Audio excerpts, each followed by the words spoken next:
Welcome back to the Night Shift, your safe space for talking about UFOs, UAPs, NHI, disclosure, the Loch Ness Monster, Sasquatch, past life regression, reincarnation, everything else that your friends, family, and coworkers are so sick and tired of hearing you go on and on about. It's Friday, it's 2:04 p.m. on the East Coast, and that means it's time for our Friday night live stream. And we have a special one for you today. This is super exciting. We're going to be making an announcement. Very excited. They're kind of nervous to make this announcement, but it's coming soon. And you'll want to hear that.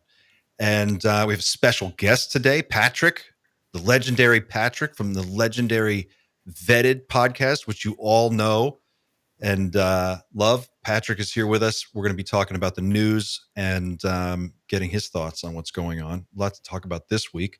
We're also joined by UAP therapist Eric Schlimmer, who's coming to us all the way from Moffat, Colorado, a town of 108 people, in the middle of Colorado. Is it in the middle, Eric? It is in the middle bottom, so South Central. the middle bottom. And, of course, last but not least, the wind beneath my wings, the producer of this very live stream, Xander Jones. Xander, how are you, sir? Yo, let's all just jump in. Hey, everyone. Go for it. Yeah, I'm doing good. How are you doing? Doing great. It's been a busy week. I'm happy to wind it down. It's casual Friday here at Night Shift. How about you guys, Pat, Eric? Doing great. It's great to be back. I haven't seen you guys about 4 or 5 weeks, and I know it's going to be a great show because, as you know, I love reading the chat because people are really funny. And somebody already wrote that today's episode comes with 8% more doom than average. It's going to be great. Doomer Friday. I don't know. I don't think it's going to be all that doomy or gloomy. It's a good show today. It's a happy show today. It's an exciting show today. Yeah. Patrick, how about you, man? You're on the road. You're shooting a documentary. You are moving to Spain. You're doing all kinds of exciting things. How are you doing this week, man? Beautiful people. Yeah, it's great to be here on Night Shift. First of all, it's been a long time. Clint came on Vetted yesterday. We had a great live stream, so I'm really happy to be here and hanging out with you guys. And just want to say hi to everyone in the chat, Vetters. Good to see everybody. And I love y'all's show. And I have to be honest, I think that most of the chat would agree with me. That intro song is maravilloso, como se dice en español. It is unbelievable. Muchas gracias. I'm still hearing it. Like I'm still like, that's a legitimate great tune, I must say. So that's very kind. Thank you very much. Someone in the comments the other day, someone made a comment on one of the live streams, and they were like, "Sometimes I just play the intro over and over again." I was like, there's a whole album. Like you can go. So people literally comment on the Dreamland Motel comments in the videos there, like where can I get the intro song? And I think they're talking about the Dreamland Motel intro, and then they're like, no, I mean to the Night Shift. I'm just like, oh man. It's a hit, man. What can you say? So I thought today we could talk about some content stories. There's a lot going on this week in the news, as you were informing me just before we went live, Xander. You pulled some clips, and we also have an announcement to make. I'm wondering if we should do that at the front of the show, or maybe we should wait until the end. What do you think? You're the boss. Boss. How about we play Eric talking about what's happening in September? That's a good way to start. It's probably a good way to start. So okay. I wasn't prepared to do this, so just give me 1 sec. Oh, I just threw him into the mix. Okay, here we go.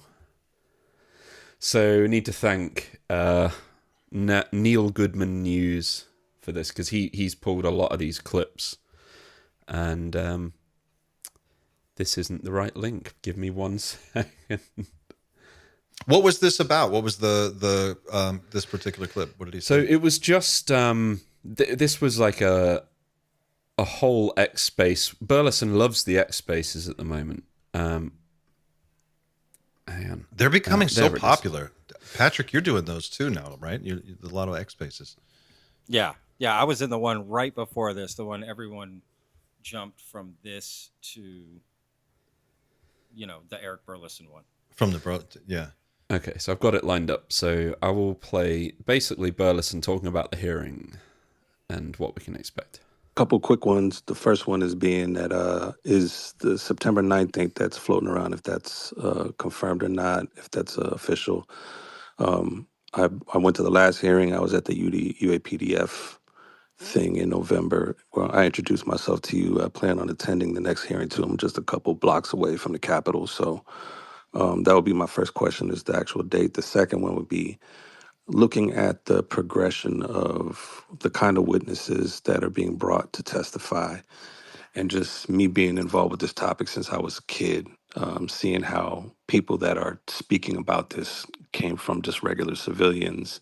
Now we have, fighter pilots with distinguished careers, intelligence people, the progression of witnesses where they are now. On this next list that you have, my personal thing would be wanting to have, if there is a legacy program that gets uncovered and you have scientists that are actually working on this, that would be my star witness kind of situation where scientists can actually speak on data and things like that.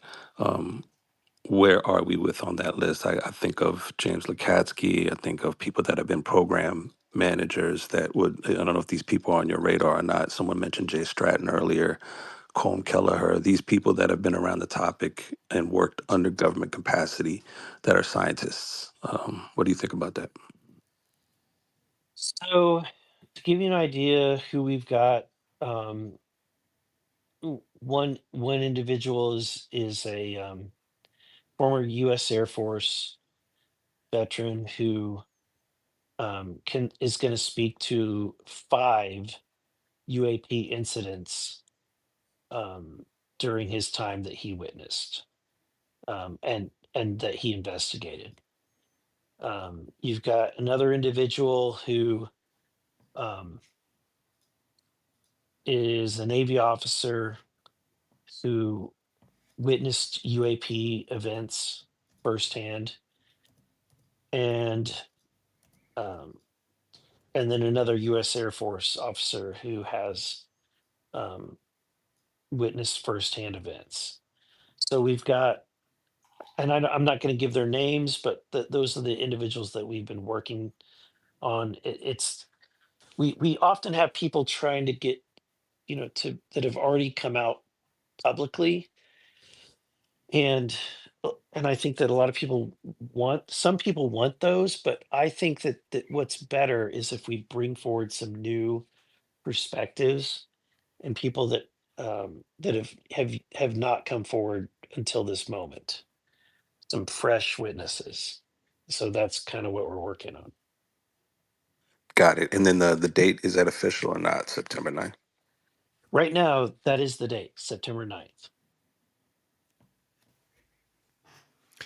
So what do we think about that, guys? New witnesses, new people we haven't heard from before. Do you think that is there anybody new? What would it take to move the needle at this point after the hearings that we've seen so far? Pat, what do you think? Oh, good Lord. First of all, is my mic okay? I'm trying to adjust my volume. So chat, let me know if this Just a little sounds bit louder, if you can. louder than this. Yeah, Is yeah, that yeah. better? Yeah, that's That's better. good. All right. Yeah, I mean, look, I'm excited they're having a hearing for sure. I think this is the same one that's been delayed a few times, or they just scratch that and start for it. I'm not really sure how that works, but I guess what my only question about the hearing is about the witnesses. You know, I don't understand how we don't have this like laundry list of witnesses since David Grush that we're trying to get to, and we're Right. just like bringing in new ones from just a few months. It's like what where's all those people? Like there's so many people that quote were waiting in line to testify. So I guess I'm just wondering what's the strategy? Is it like new head coach? We got a new leader in town, and they're putting their own quarterback in. Like what? I'm just confused on that. That's a great question. I'm wondering the same thing. Like, where are all the people that we've been hearing? We've heard about all of these people that are waiting in the wings to come forward. And it's not that I don't believe they're there. I do believe they're there. But what's the holdup?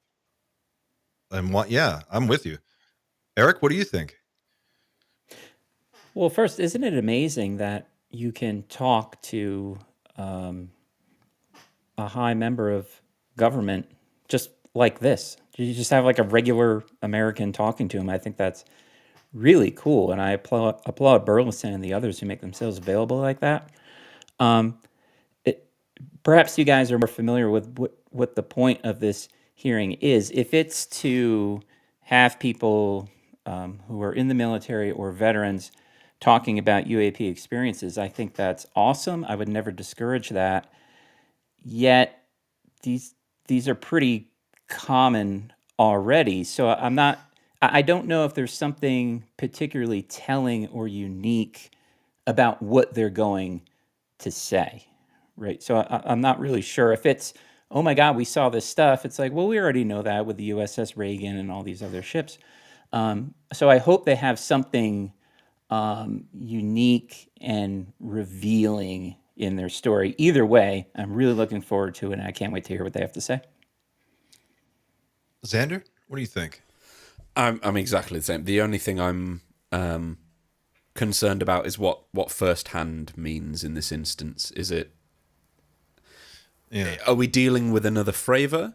That would be great. Someone that it depends if to the degree with which they were a first-hand witness. If they were a pilot that saw weird things, okay, but Fravor came with video and things like that, and that's what gave that life. Whereas if it's just these pilots saw weird things, then I think there will be some disappointed people. I guess that's probably the heart of it, right? Like the bar has been set pretty high now. Like we had this is Pat. You and I were just talking about this yesterday. The Eric Davis goes into a congressional hearing and starts naming off alien races. He's like short grays, tall grays, reptilians, insectoids, and Nordics. What? Like what? We can't go past. We have to stop there.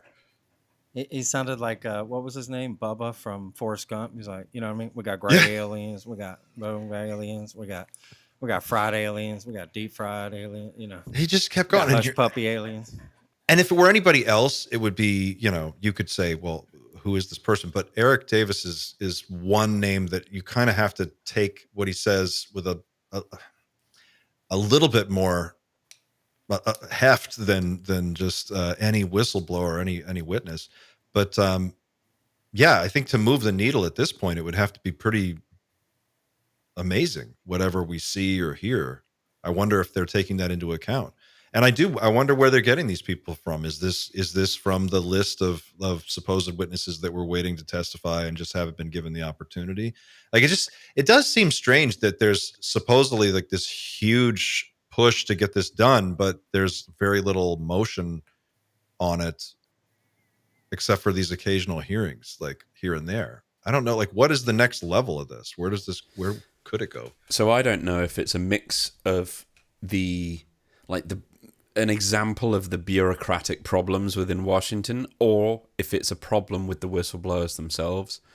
At this point, I don't know. Like, I'm trying to reserve judgment. I'm trying to have a little bit of faith that it really is about the bureaucracy and how complicated it is to get these guys into a skiff and to talk openly and stuff. But as you said, there should be a laundry list of people to call upon. But at the same time, if the threat of reprisal is real, as a lot of people say, then that could be a real roadblock for why these people aren't willing to. I mean, I assume this is going to be live streamed. It's going to be put out, even if the mainstream media doesn't cover it, which I'm sure it won't. Their faces, which is another really strange aspect of this whole thing. Like at this stage, I feel like they should be covering it, right? Like you had Luna going on Rogan saying interdimensional beings. Like even if that's not true, the fact that she's saying that shit is something else entirely. Like that's worthy of note. You've got a member of Congress out there making statements like this. What does that say? If they had said that 20 years ago, they'd be like, is she high? Like what's going on with this person? Should she be in office? And today you can make a claim like that on one of the biggest podcasts in the world, if not the biggest. And we just kind of roll right over it. Now we're on to the next thing. And it's like, whoa, hold on. Keep looking at 3i Atlas. That's the story. Keep looking there for some reason. It's emitting its own light, Xander. Come on. It's a nuclear reactor, they say. Okay. No. Okay. I hope This is so. That'd be great. But I don't know. Well, that's that's a whole nother story. Well, let's take a second. We can make our announcement now, and I'll just let people know this. I don't want to spend a ton of time on this, but it is a very exciting new thing that we're trying to do here at the Night Shift, and that is put together the Night Shift Away team. And we've got the Night Shift Away team mission. The tickets are bought. We're on our way. We're going to DC for this hearing. Xander, myself, and Dan will be there, among other creators that you may know, and we will let them announce on their own. But we're going to be visiting for that week. We're going to be talking to everybody that we find and finding out what we can, and we'll be live streaming from the event. We'll be, everything that we can do to cover this, we'll be doing there. So if you want, a bunch of you have asked, and this has been something that's come up a number of different times, and I haven't really addressed it, but I'm addressing it here. You've asked for how can you support what we're doing? Is there a way that you can support that's more than just like buying a t-shirt or getting a membership? And yes, there is. We've started a GoFundMe for this trip. It's not cheap. It is a week of our lives we have to take and go away from our families and do all this stuff. So there's a heavy lift here. This is a major lift. And I'm just telling you that so that you know that we're being real with you guys. But we put together a GoFundMe, and I'm going to put it in the chat now, a link to it.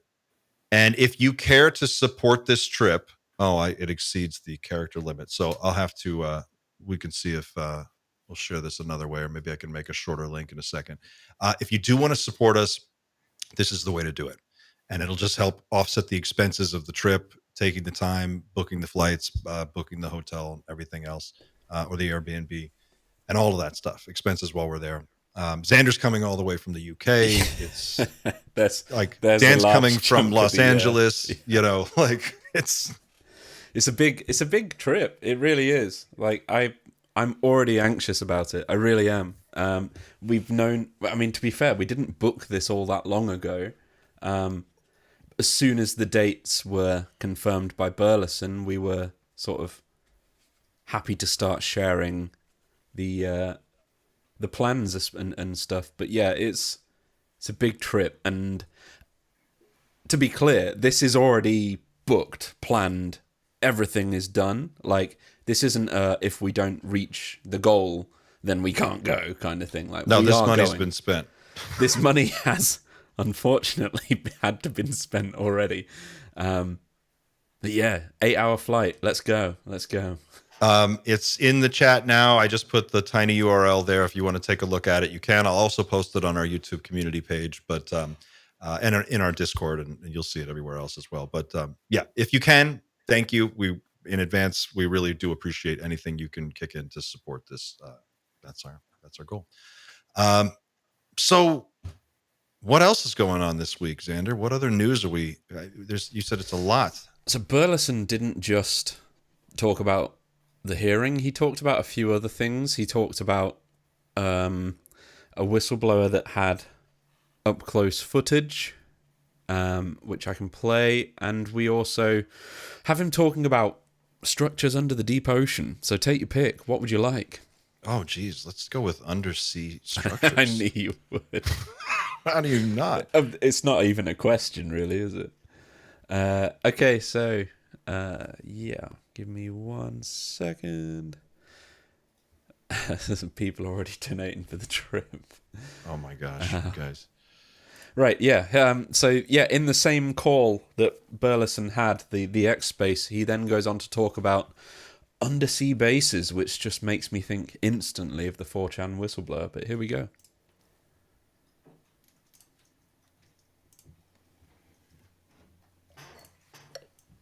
Conversations I've had, one of the most rememberable conversations I've had was the one that I had recently, where Anna Polina Luna and myself met with a whistleblower.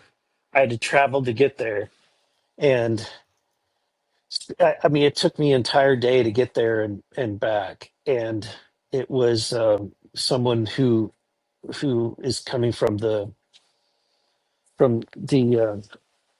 nautical source, and so the activity that's happening under the ocean is what he was talking about, and it was kind of remarkable. Almost reminded me of the movie Abyss. To give you asked me about a movie. Mm. Oh yeah. He didn't say Abyss, but the things he was talking about reminded me of the movie Abyss. Now, in regards to the water kind of formation or the like almost jellyfish manta ray beings. No, just that there is a like a structure in the deep ocean. Wild.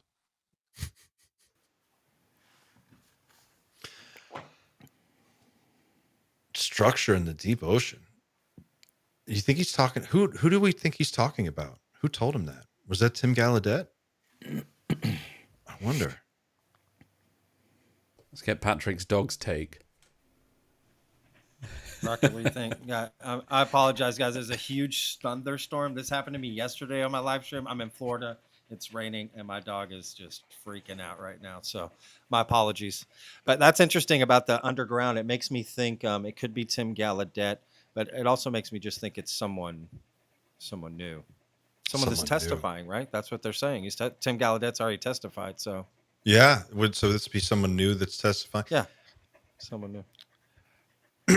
I just feel like this should be a bigger deal than it is, right? Like if they're saying that there's an undersea like facility and like there's all of this different evidence of craft that are coming out of it and moving around, it just seems like odd to me that it's not a bigger deal and more people are not involved in this conversation, right? Like in Congress, is it just Burleson and Luna and like who else is at this hearing? What's the subcommittee? What I find strange is that Burleson's heard this story, probably from the person who's alleging this is real.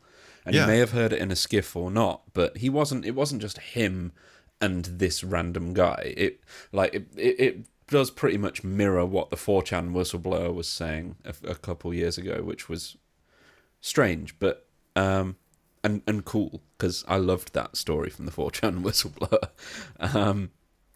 But it makes me think like that maybe some of this stuff really does have legs, because you'd think there would be more people jumping on this if it was BS. And I feel like the people in the skiff, the people alongside Burleson and the people that brought this supposed whistleblower to Burleson, they're not saying, hey, that was me, because this is a serious thing. And I'm hoping that's the case. I really am. I hope it's as serious and as compartmentalized as it appears to be right now. Hey, I have a quick question, real quick. Is that okay? Can I jump in here? Of course, that's the format. Just go for it. We kind of jumped over. Y'all are going to this hearing, right? First of all, just congratulations. But second, I think I have some questions that might help with this. That I'm sure the audience will want to know. One, are y'all going to be filming stuff that when you guys go up there, like you're filming? Yes. Okay, very cool. Are y'all maybe we'll be able to have some conversations with some of these witnesses, after hours, this, that, the other, maybe beforehand. You might learn some of this stuff ahead of time. Are y'all planning on keeping all the information you hear at the hearing quiet until you get back and can edit it and get it out, that sort of thing? It depends on what it is. I mean, I think that's Sure. the idea is to find out what we can by going there. And it's been so vague. I mean, even planning this trip, we didn't know anything about it. We just knew that it was going to happen and we knew roughly when it would happen. And even when we were booking everything, it was like, well, they could cancel it at the last second. And that they could still still could. happen. Yeah. If people get skiff flu or whatever, and they're just like, yeah, sorry. And then we're all just in DC for that week. So even if that were to happen, our goal is to do something really cool with the other creators who are there, which is going to be a pretty interesting group. So we'll figure something out, but I don't think that's what's going to happen. I think something is going to take place, and I'm just trying to get my head around what it could be and figure out like where is the bar now? It's pretty high. We've had 3 leaked videos. We've had more than 3 leaked videos, but if you just go back to the Tic Tac, Go Fast, and Gimbal that started this whole thing, like that raised the bar. Now, if you don't come with video, it's almost like it is a letdown. That's like a new minimum thing. And some of these claims, I just wonder, people, if they come with any kind of evidence for any of this stuff, or if the person who is saying undersea base shows up and it turns out they're a really exceptionally high placed person who really is in a position to know, and it's kind of a shock, like, oh my God, I would be thrilled. That's what I'm hoping for. But we just don't know. For me, the goal is to put people there as much as possible, because I've not seen that yet. Like, in the past hearings, we've live streamed the live stream of the hearing, but hearing everything that happens in between, before and after the hearing, that's very rarely talked about at the time. It's always like a month or 2 weeks later. As you said, people like to edit stuff that people start to talk about this stuff, and I kind of want people to be there with us when we're there. We're reasonably well known for being good at live. Like, well, fuck it, we'll do it live. It's the live broadcast. It's the live. So that's my intention anyway. It's just put people there with us. It's not just me and Clint going. It's everyone. Everyone's going. Like, that's the whole point. I mean, I think that's what a lot of people wonder is like, what is it like? What is it like to walk into the building? What's it like when you have to, when you're sitting there and you look over and it's like, oh my God, there's Tim Gallaudet or Avi Loeb or there's Jeremy Corbell or what? Like, I want to experience that. I didn't, I've never been to Contact in the Desert, and I haven't been to a congressional hearing yet. So for me, this will be a first time thing, and I'm excited and curious, and I have a million questions, and I could talk for hours to whoever I want, whoever will sit down with me. So I imagine at minimum, we're just going to hear some pretty amazing stories, but we'll definitely be live streaming as much as we can. I'll be live streaming throughout the day, just little quick bits and pieces as possible. And then we'll do a formal live stream with everybody to kind of recap it with a panel and talk about it as we go. This sounds amazing. I'll be honest. This sounds great. And I'm going to warn you guys, you're going to love it so much. You're going to want to go to a lot more things. So just get that checkbook ready. You know what I mean? Get that second job, get that car, oil change. You guys got to start Uber Eats, something to help pay for these new trips. Cause it is a totally different experience to be in person. You are going to love it. You're going to meet so many great people and network, and I'm super excited for you guys. Honestly, I think this is really, really cool. Oh, thanks. I'm jealous. Man. Well, if it turns out to be something really, really exciting, we're going to call you in, and I'll I'll bring you in on that live stream so you can give us your real time commentary on everything. But we'll just have to wait and see what happens. It's exciting. But I don't want to spend too much time on that. We have so many other things to talk about today. There's the Gary Nolan thing with Diana Pasulka, the crash retrieval site. What's next, Xander, on our clip list? I think that's a good place to go. I think that is a good place to go. So for those that don't know, way back in the day, does anybody remember what year this was that Pasulka started talking about this? I know it was in American Cosmic, her book, but she talked about going on an expedition to, I think she called it a donation site, or what who she calls Tyler, who is really Tim Taylor, a donation site.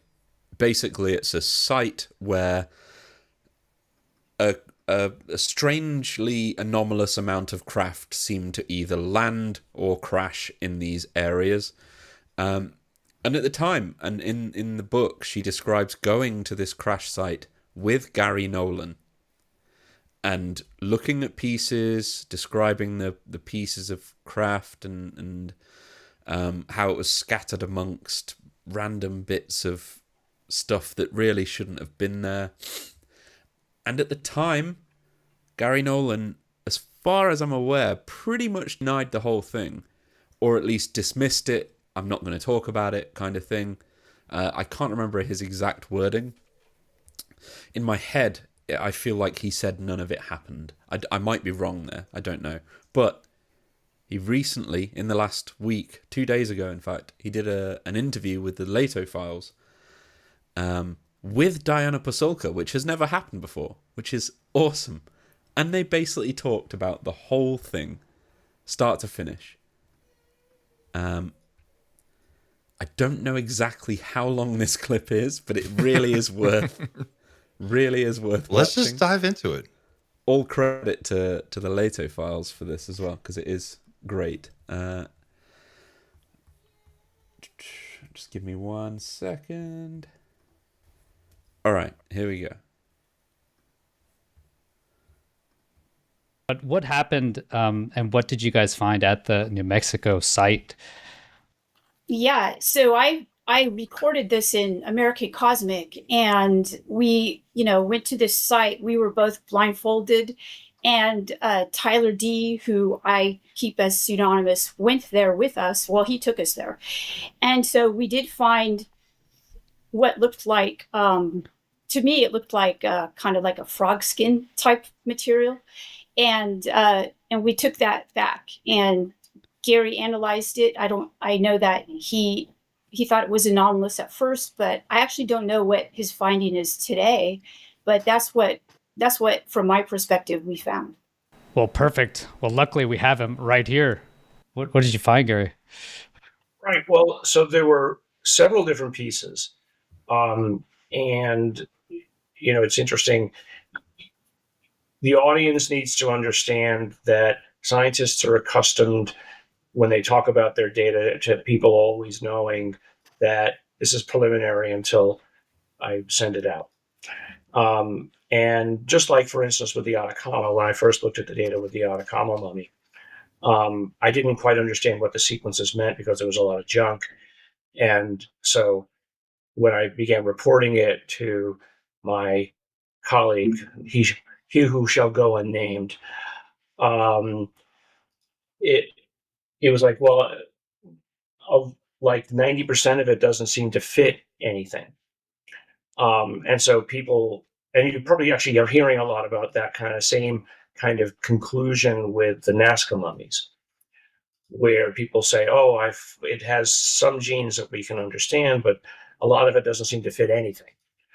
Well, it turns out that a lot of it doesn't fit anything is frankly because, at least with the genetics, it was old DNA, and it's like a recording that, on a tape recorder that gets all muffled and old and scratchy.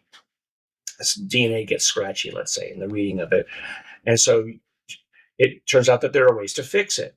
And once you fix it, then suddenly everything comes into clarity. And for us, for me, with the Atacama, it then became clear by bringing in the necessary experts that, oh, well, here's how you fix it. Oh, voila, the image gets clear. It's a human child, and here are some potential mutations that cause it.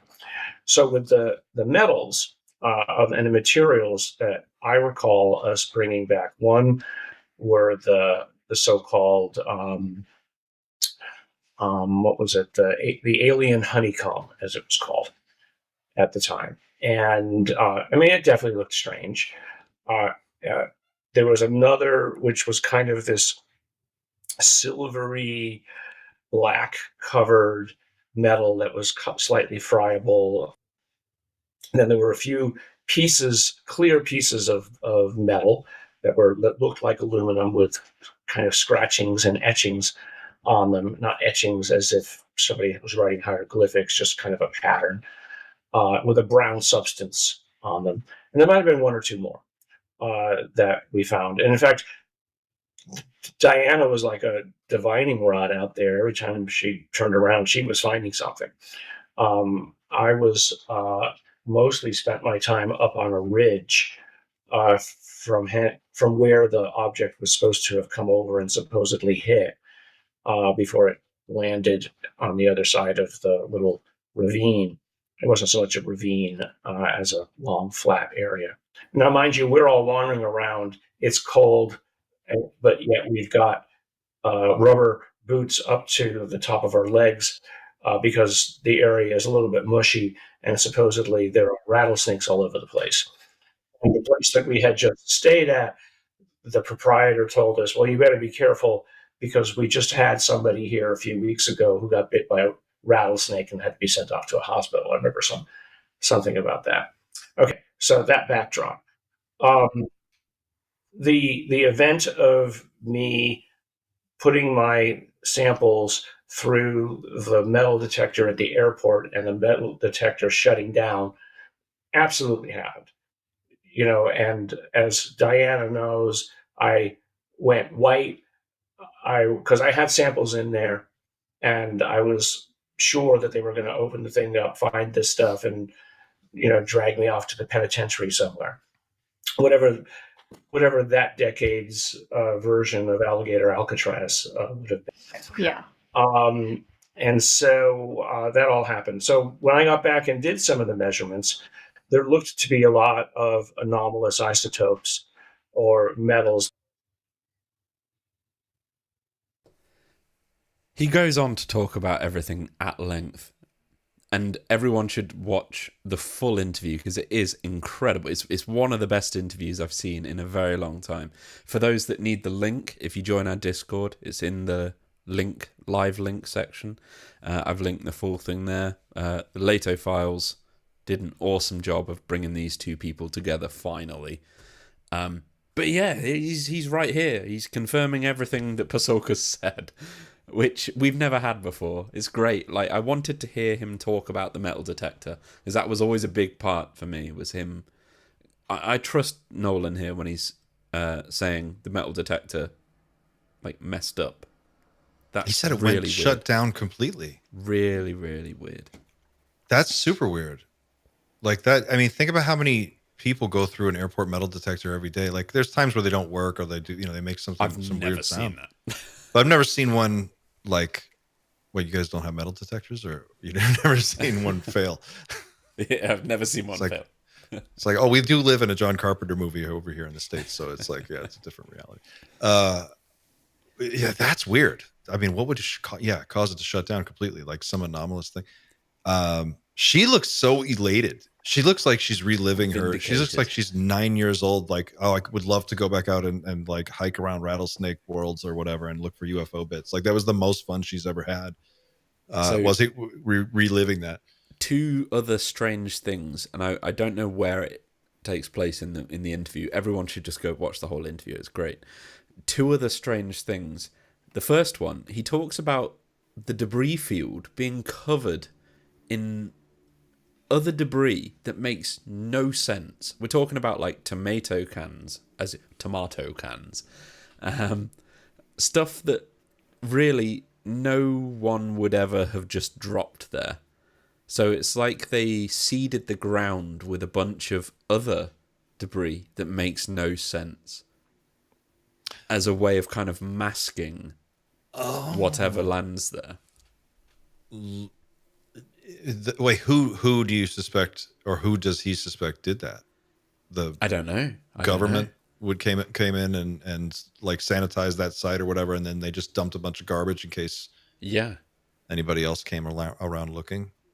Exactly. And the other strange thing, which I didn't know about this at all, Nolan and Tyler looked into buying the land because they wanted it. They really wanted this land, but they couldn't buy it. Wow. It's privately owned land, I think. But privately owned. Did they say by who? Do they know who? He talks about a little old deer that just doesn't want to sell it for some reason. I found that weird. So when he said they wanted to buy it, did he say did he give any indication of like what they they were thinking? Like, if we buy this thing, now we can just hang He out here all wanted the time. land. As far as I could tell from the interview, him and Tim Taylor, want the land there for some reason. They want to buy the land. And yeah, for whatever reason they couldn't.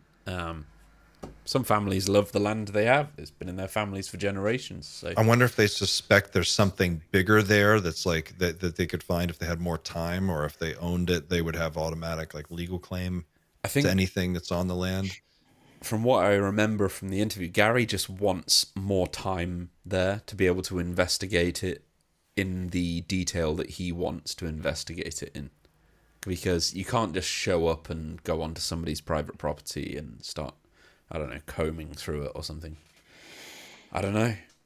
It's cool. I loved that interview this week. Loved it. That is a cool one. I haven't seen that one all the way. That is interesting. Go ahead, Eric. I don't know, but I think there's way more to this story than we're being told. For this reason, if I find some debris and I think it's strange and I can't identify it, and it's metal, okay? I think it's metal. I'm not going to seek the advice of a professor of pathology and a professor of religious studies. They're not chemists. They're not metallurgists. Like, why are you bringing in two professors who don't know anything about that stuff? They might as well have called me a therapist. Like, do you guys get what I'm saying? How strange this is? 100%. 100%. I think that's the strangest part about all of it, is like the people that are involved in it don't really make sense. Like, what is it Eric Weinstein said? He said something else so similar to this. He was like, there's no physicists like involved in any of this. Like, where are all the physicists that are supposed to be working on these craft? You know, Yeah. they're just not. There's something to add to that. There's something quickly to add to your point, Eric, is that Gary states in the same interview on Chris Leto's podcast that he analyzed initially the stuff himself, kind of, just surface level. But then guess what? He had to get an expert to take a look at it and explain the anomalies to him. And then guess what? All the materials from that crash site, he says, are not anomalous. He figured out what they were. They're human made stuff from the 30s or whatever.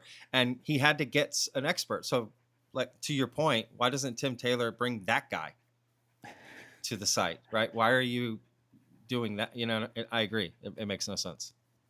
So the stuff that was found at that site, Pat, are you saying that was determined? It was determined what that was? And Gary Nolan knows said this? in that interview. That's what he said in the interview. That was, in my opinion, that was part of what the interview was one, for him to apologize to Diana Pasulka, which he did live on the interview, which I thought was really cool. He owned up like, hey, you said some things that I had told you, and you repeat, and that's fine. And I kind of didn't back you up. Well, I'm here to say that what you said was true. I did tell you that, but after further review of the materials and getting an expert involved, I've come to the conclusion that it's XYZ. And he talks about what it was, some net or something from that time period. You can watch the full interview and get, he goes into great detail about it. In fact, he goes so far as they kind of move past that, and he brings it up again, the materials, like, hey, I just want to make sure, be clear, XYZ, this, that, like Xander said, it's a excellent interview to watch. I really enjoyed it. What is the supposed story about this crash site? Like, what supposedly happened there? What crashed? How long ago was it supposedly that it crashed? And like, do we know any of this? Was this been talked about? That information's out there. And in fact, he talks about the crash in a detail that I had never heard either. But yeah, apparently some craft came through these cypress trees that he said are lined up.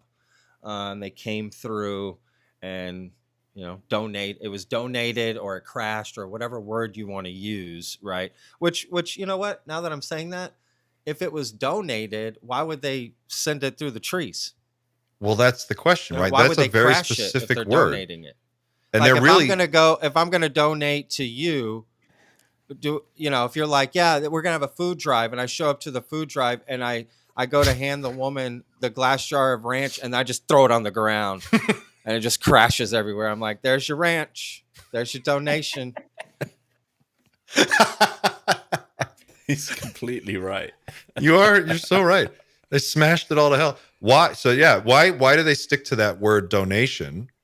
Because that It's comes up strange. again and again and again, and she's always sticks to that word. I guess that's what's in the book. I feel that's a Tim Taylor phrase. And above all else, I think from this interview, I just want to talk to Tim Taylor. Like, when's he going on camera? Because we may as well, like, he might as well at this point, like, just, talk about this, talk about how the X-Files filmed there, talk about Chris Bledsoe. Like, it's time, man. Like, you're already weird. Just talk to us. Well, man, there was. I just spoke with a guy earlier this week, and he reminded me of this thing that Carl Nell said back when Carl Nell hit the scene, and he said it was just a little piece of his full statement, and it's at the very beginning, and I completely forgot about it. And he said that Nell starts his talk by saying, "This is the one where he said there's zero doubt, zero doubt that this is a real thing," and he says, today is the first day I can talk about this without going to jail. And it's kind of like you hear it and you go, oh, well, okay. Like, I guess that's why you're here. But it sounds more like these people are getting the green light. Some of them get the green light to go full, you can talk about whatever. And then other people are held back a little bit. Like you can talk about XYZ, but don't go here. And then you have these reversals that seem to happen where it's like, some people hold back for a while and then they come clean with a bunch of new stuff. And you're like, well, wait a second. You've been sitting on that this whole time, like this Gary Nolan thing. And it just makes me wonder, I think certain people for sure are getting either the green light or the, whatever it is, the go ahead from someone to talk about, whatever it is they know, like Carl Nell for sure. But I wonder if Gary Nolan is in that club too. I find it strange that, as far as we know, Nolan isn't in the club, and he still chose back however many years ago it was to really kind of sort of hush any of this stuff that Pasulka was talking about. And I think it's probably beyond simple NDA things. I think it's probably related to like this kind of things that we encounter. We get told things every now and then, and we think it's strategically important to keep that part secret for now. And sometimes that people disagree on that, and that's fine. There's plenty of stuff that we could say that would be like, okay, we can't back any of it up, but we've been told it, and until it happens, we can't really talk about it. And I think it's the same case here. That's the thing I'm getting at here, right? Like there is a collective reality that we are all co-creating as a community because every one of us is seeing this slightly differently in the movie of our own mind of some of the things. Like, for example, I take Phil Corso's story as fact. I just do. So for my worldview vis-a-vis the whole UFO phenomenon, builds that in as a foundational piece, and I build other assumptions on that. Other people have their own thing, and so we've got this like mushy sort of gray area where we there's like a cloud of possibilities that we all sort of think might be real, and then into that you've got people of ever higher stature and status making more and more unbelievable claims, and straight up like the Eric Davis alien race thing, Carl Nell's thing, there is zero doubt this has been going on for a long time, it's continuing to this day. David Grush, there may have been agreements. Okay, so now we know if the people, if you're to take their position and credentials as a guide on how much stock you can put in what they're saying, then you could say that at that level, we've got people saying they know how many different alien races we're dealing with. They know that there's an undersea base. They know that there is a reverse engineering program. There are biological bodies. There, all these things. And now Luna's coming out, interdimensional beings. These claims are even more to the fringe. And it's like we need some clarity now. Like we need what you said, Xander. We need someone who can come forward and then like provide something to hold on to, because right now it's the fucking Wild West. I don't know what to think. What do you guys think? Do you guys do either of you have like a coherent sort of like worldview that you're fond of that includes this all, like where you the stuff that you accept and you believe about what may or may not be happening? What does that look like in your head, and how do you imagine it? How does this stuff fit in? Yeah, it is the Wild West. And I was talking to somebody who, a friend of mine who's well educated in UAPs, and I was like, have you, and he's about my age, I'm 52. And I was like, in your lifetime, have you ever encountered anything just, it's so confusing and so contradictory and so weird, and they're like, no, like nothing's this just jumbled. It's like taking a bunch of ideas and shaking it up in a mason jar and then just smashing it, and stuff just goes everywhere. Mm-hmm. I look at what's going on in three different levels. I have certainly, probably, possibly. That's kind of the three that I use.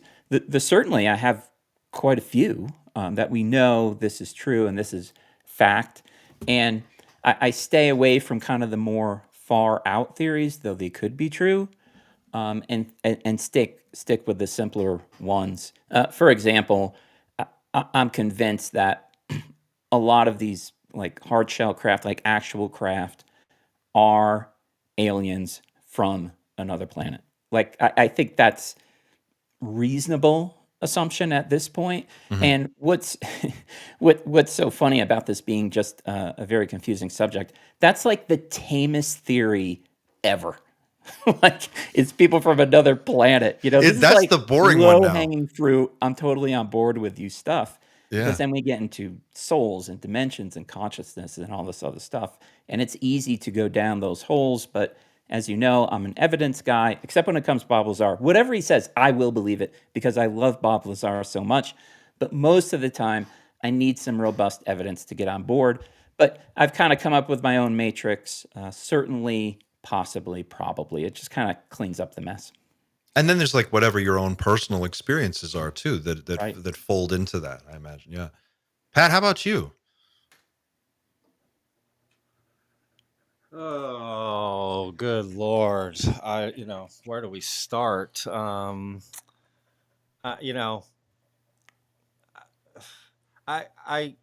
like to be optimistic, okay? Just in general as a person. I feel that the sort of energy and emotions you sort of bring into your life really do like ripple around you, you know. And so I do like to be hopeful and optimistic, but at the same time, I'm an adult.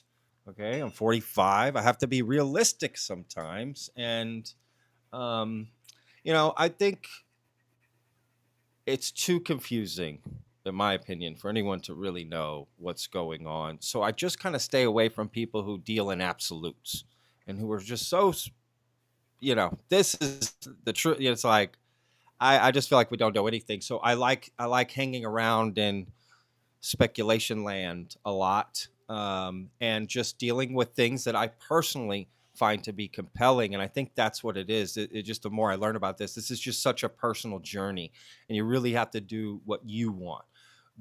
Look into cases that compel you. Maybe you have a personal experience that you can relate to it in some way that I can't, and it's not as compelling to me, but it is to you. And I think having real experiences is the real deal. Like I've told Clint, I've been on the road for about a month filming a documentary, meeting so many phenomenal people all over the country who believe in this phenomena, and some that don't. I try to have a balanced conversation as well, right? And the one thing I can say for certain is that no matter what you believe, you got to get out and look up and try some of this stuff and really get in the nitty gritty. Otherwise, your opinion is ill informed. And I was in that position myself, so no judgment there. But to truly have an informed opinion about something that you may feel may be reality changing and life, changing, get out there, meet some people, try some things, do something. You know what I mean? That to me is the best way to build your relationship with, quote, the phenomena. Xander, what do you think? What's real for you? What do you take as like? What do you take for granted? The idea that we're all of us, it doesn't matter what area of and what part of the spectrum you land on within ufology. I feel like the idea that all of us are circling around nothing is basically zero. I think there is, at the core of this storm, the eye of the storm, there is something there. And the hyper skeptics of us, or the highly scientific of us, would probably say, well, maybe we were all telling the truth. Maybe we're all just fooled by all of... For example, maybe crash retrieval programs exist. I'm personally kind of sure they do exist. Maybe they do, but what if everyone inside that program is just mistaken?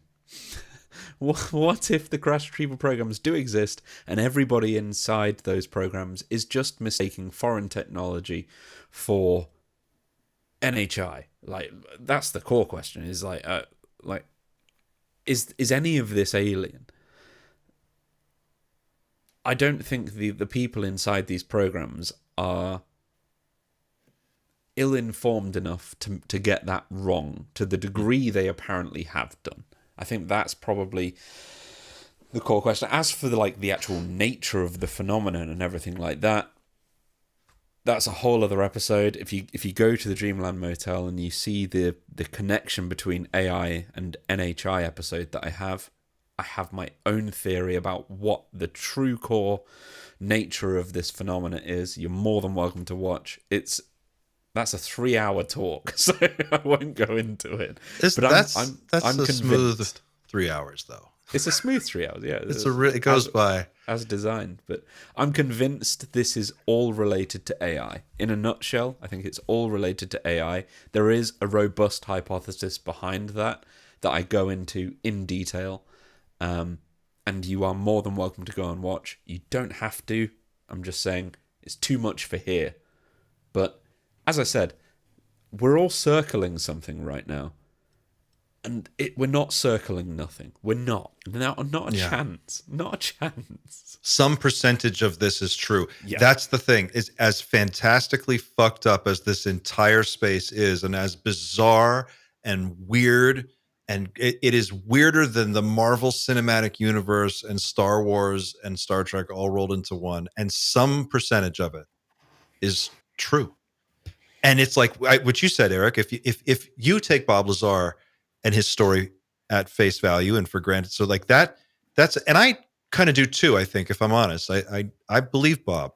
But if you take that for granted and you start building from there, then that means this reverse engineering program, they already had access to the inside of the craft by the time Bob Lazar showed up in the mid to late 80s. They were inside the craft. They had already at that time cut the reactor out of one of these craft and tried to cut it open. They had removed pieces of the craft and taken them elsewhere. And if you go, if you start to extrapolate out from there, we're talking 30, 40 years ago.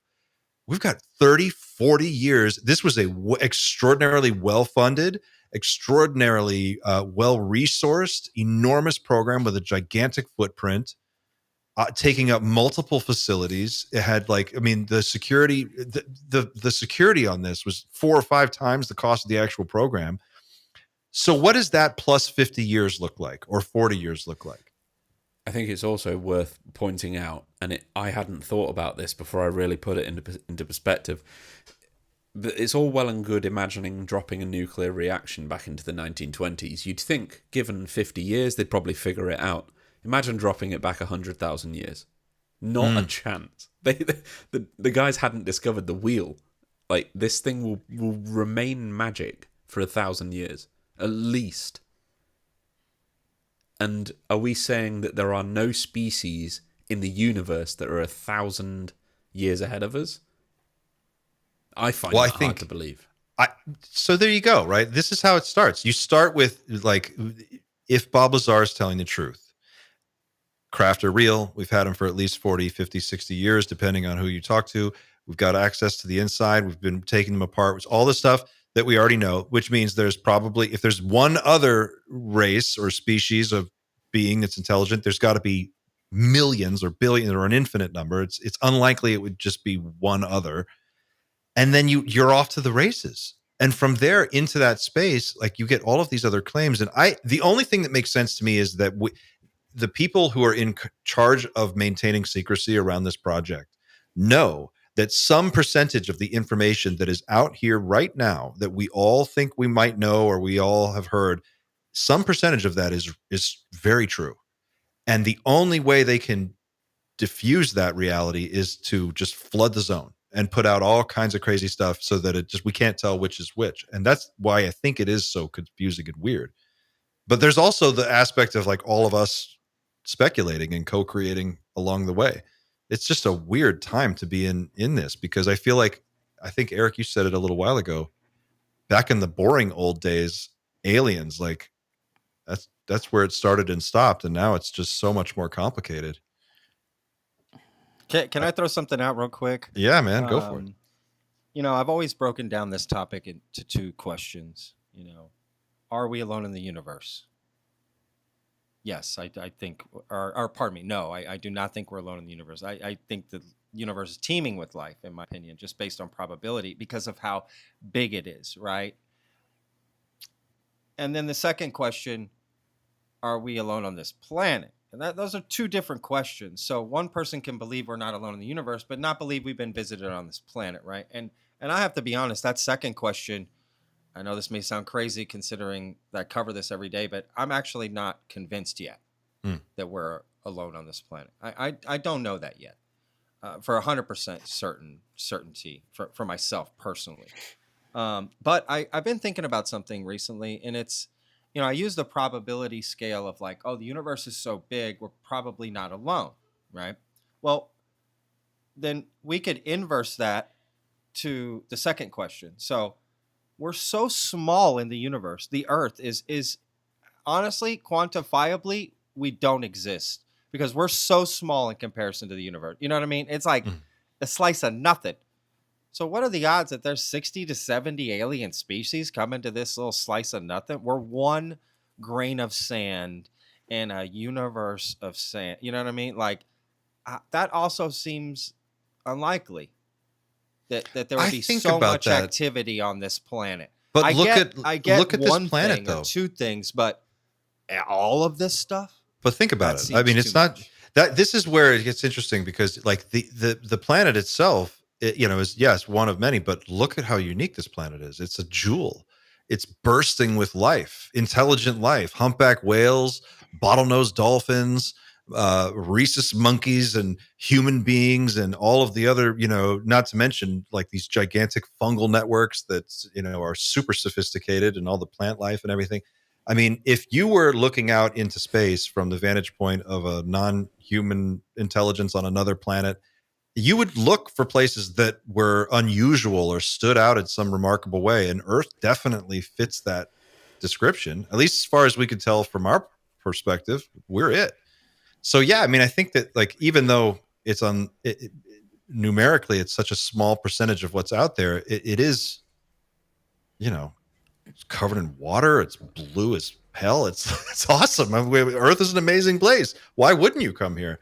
It's got us. We're interesting.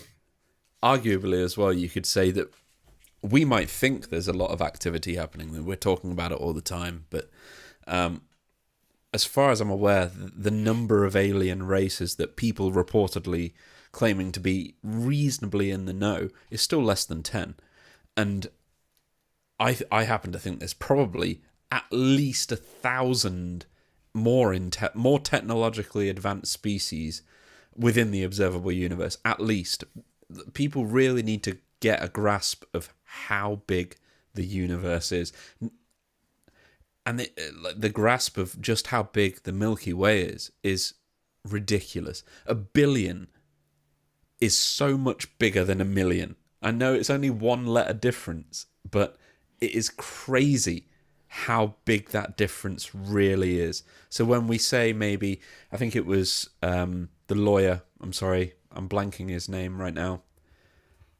He thinks there's maybe like 7 species. Sheehan, sorry, yeah. I really should have that committed to memory right now. But he thinks there's maybe 7 species interacting with the planet. Burleson has talked about, not that he believes there's at least 5 species, but he's been told there's at least 5 or 4 species interacting with the planet. If there's 4 species interacting with the planet, that's nothing compared to, logically speaking, what should be, as Patrick said, a universe completely teeming with life. Even if 0.001% of that life is more technologically advanced than humans by maybe 100 years, 4 species interacting with us all of a sudden becomes pretty commonplace. Maybe it's not really out of the ordinary. And also that's just the 4 species that have been allowed to interact with us. As far as we know. As far as we know, like, maybe we're being gatekept in some way. Maybe that's that we've been allowed to talk to 4 species. That's it. And the rest is up. You know, we're not qualified. We're not qualified to speak to them. Yeah, it's a timing thing. It's like a very weird moment in human history for all this stuff to be coming to a head. And I do think that, to your point about AI, I think there is a connection there. There's got to be something. I feel like there's a ticking time clock attached to this, and I go back to Carl Nell again as like somebody that I look to as a point for navigation. I kind of look to him, and he's saying, this slide that was leaked at the Seoul Symposium by 2030 or 2035, disclosure has got to be complete.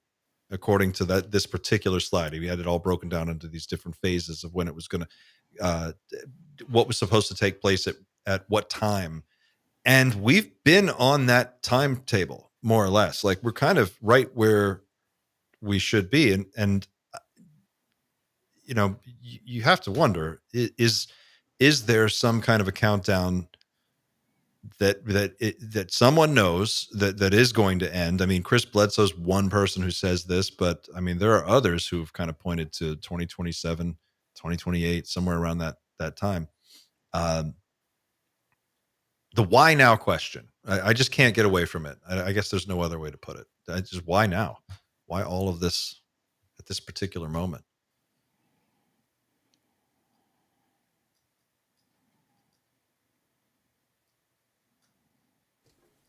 I mean, I can jump in, but I don't want to, because it's going to take me too long to explain. Why now? Why now? Why now? Think about what we have been told since 2017. We've been told everything from undersea bases to interstellar alien probes, Avi Loeb's threat scale, the Loeb scale, interdimensional beings, 4 or 5 different species coming here. Like, all of these different claims, they're not coming from just nobodies. They're coming from members of Congress. They're coming from Admiral Tim Gallaudet. You've got all of these people, Eric Davis. Why now? Why put all, it's like they're data dumping all this crazy information on us in this haphazard way with no real way to like know for sure if any of it's real, but you kind of have to take them at their word. And it just makes me wonder, like, it looks very like slipshod. It looks kind of like half-assed. If this is an attempt to do some form of disclosure, it looks very much like a mess from the outside. And I don't know if that's on purpose or why that is, but it just seems to me like I am fond of this idea that there's a ticking time clock and they're just trying to like make the deadline and they're fucking it up. And it's just kind of a mess along the way as they go stumbling around. Do you ever get that sense? I mean, Pat, I know you're kind of a you're very jaded in this space with some of the stuff that you've criticized with some of these people. How do you how do you process all this stuff when it comes out, when somebody makes a claim like this and you're thinking about whether or not it should fit in, or it does? How do you do it? I mean, again, it's a personal thing. I think everyone needs to decide for themselves, and I hope no one ever thinks unvetted that I'm trying to decide for them, because I'm not. I'm just giving my take on things, and I like to question first. There's anything wrong with that? If this is the greatest discovery in the history of mankind, shouldn't there be the greatest questions and greatest skepticism to go alongside it in the history of mankind, right? Shouldn't that go alongside it? Because otherwise, then we're celebrating a race we're not even sure we won.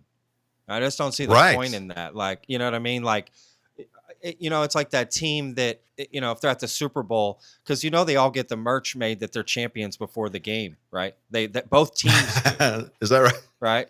Yeah, you can buy after each Super Bowl or any championship, you can buy the other team that didn't lose at a discounted rate all their championship gear because they didn't get to use it, right? So it's sort of the same thing. Imagine if that team at halftime comes out wearing that shit. We're champions, and the game's not even over yet. That's how I kind of see it. So I say question hard and fast, and let's keep it going.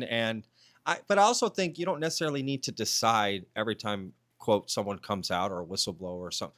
Do I believe them or don't I believe them? That's also not necessary in my opinion either.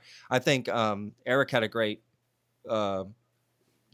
tier system that he uses of probability, and I like that. And I've heard other people have like 10 boxes and they kind of put it in order in those boxes. Well, this is a 3 for me, but it goes in the back. This is a 7. This is a I think that's a reasonable approach, honestly, with so much shit coming out from all kinds of people from all and let's not forget, this is global. Every country has a long history with cases you've never heard of. I bet we have never even heard of 95% of the actual cases on the globe. That's what I bet. I bet you've never even heard of them, or majority of people don't even come out with their sightings or anything. My God, yeah. Or maybe they just don't have a platform to. Okay, you throw out a tweet one time. Okay, who the fuck saw it? Your 3 followers? Like, a lot of times just shit goes out and just goes into an empty void. So I do think there's this all this extra stuff that we just don't know about. So yeah, just like anybody else, I take it in, even though I may seem on the surface very skeptical and pushing and asking questions. Trust me, I'm open-minded. I wouldn't be here. Like I it's my career. It's like literally my job and my life. I care. I want to know more than anybody. Probably, I feel like I really want to know. I just won't celebrate before I cross the finish line. That's all. I second that emotion. It. I want it to be real. Like if I think aliens are really on this planet, like my life has changed. I'm living a different life if I really, really believe that.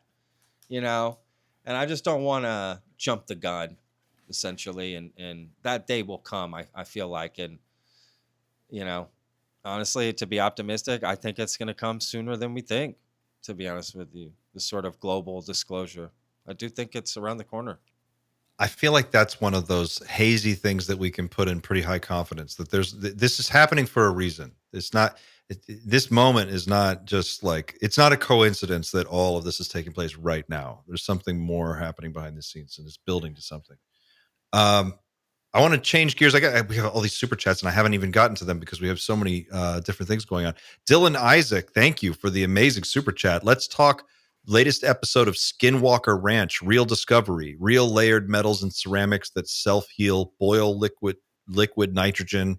Let's dig, have Gary Nolan, get real experts in metallurgy, get archaeologists on this. Let's go. We know where it's at. Who saw the latest Skinwalker Ranch? Anybody?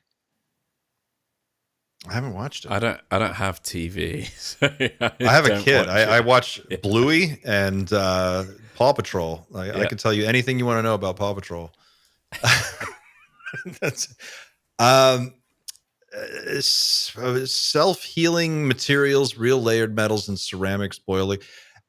Gary Nolan said something recently, and it stuck in my mind. He was like, look, if aliens came to Earth and dropped off a piece of, like, just pretend like this is all alien technology, but imagine going to another planet and dropping off, you lose your cell phone case and on some primitive planet, and they find the cell phone case and they pick it up and their best minds analyze it. They know it's a bendy material and it's kind of like wood, but not really, and they can't quite figure it out.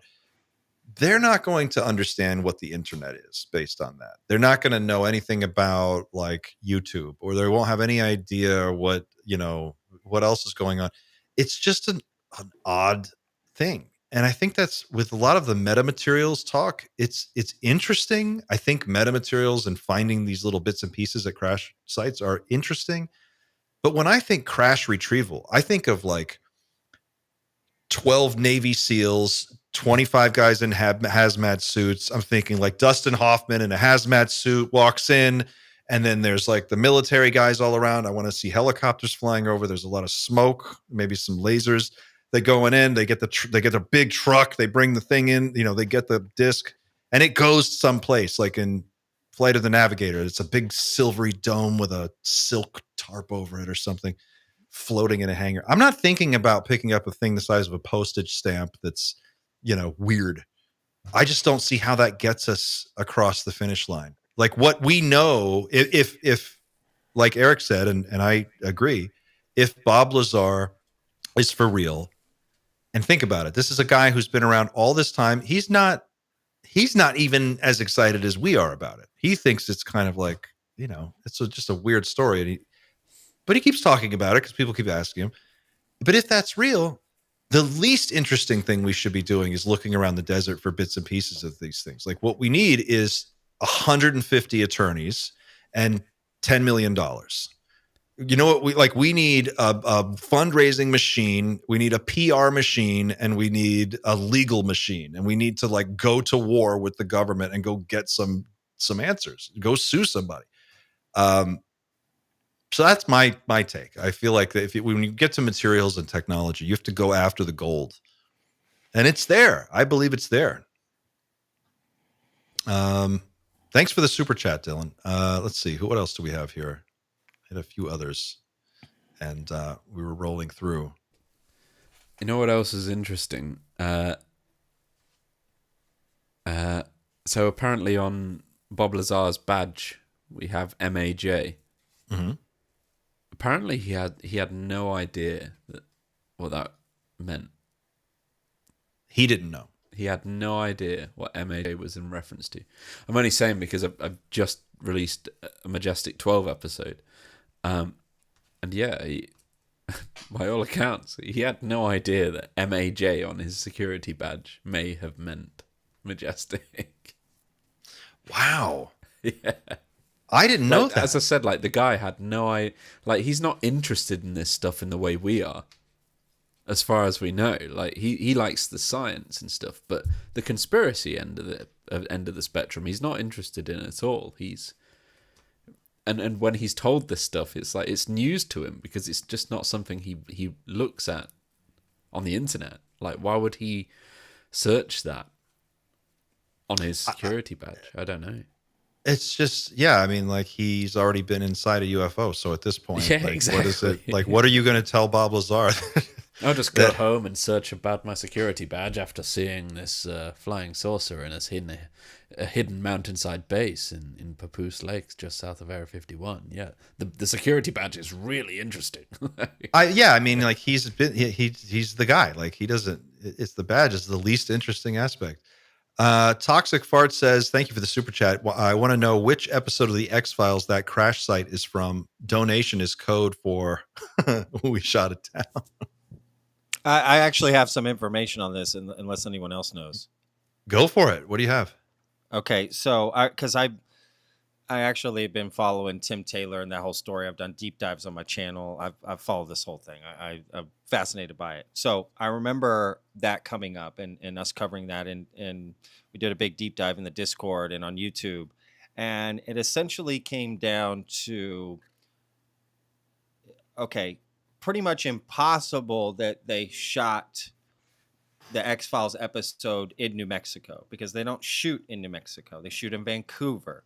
And it's completely documented, all the, in the one episode that we thought it was. But regardless, we just look at their history. They're shooting there, and the scene or the episode that was from, I can't remember the episode number exactly, but it was like this quarry, and there was a UFO and whatever.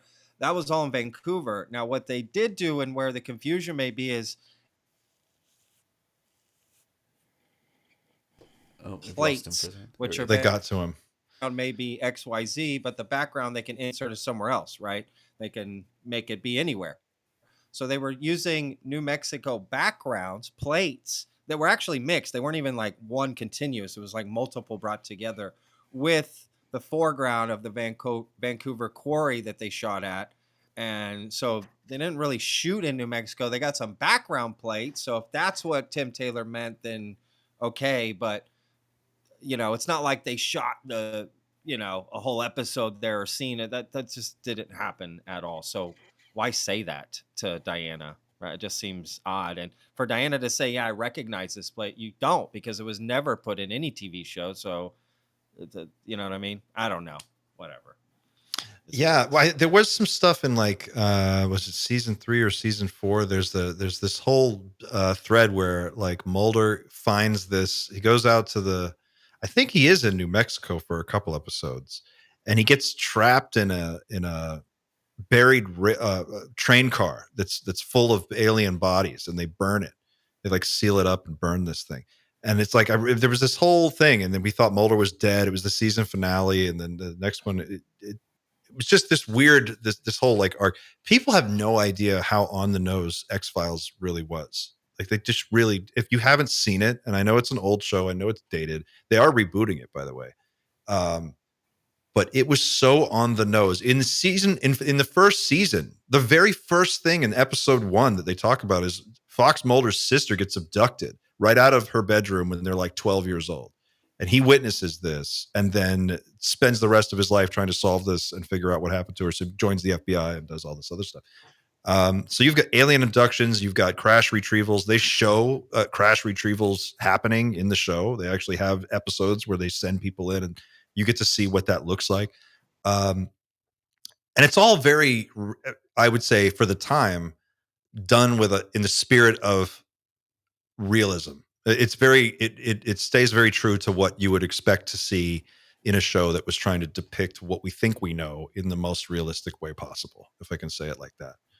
But yeah, Makes you wonder love what that show. what if, and I'm kind of with Patrick. I don't think Pasulka was taken to like a scene, a place where a scene was also shot for the X-Files. Just that I do not see any reason why they would do that. If they wanted to keep this secret, they would make sure that that place is never appears on TV. They like that for that to be logically true. Like they would have to have some strange desire to like seed these places, which don't really even matter to me. Like that could be anywhere. I don't care.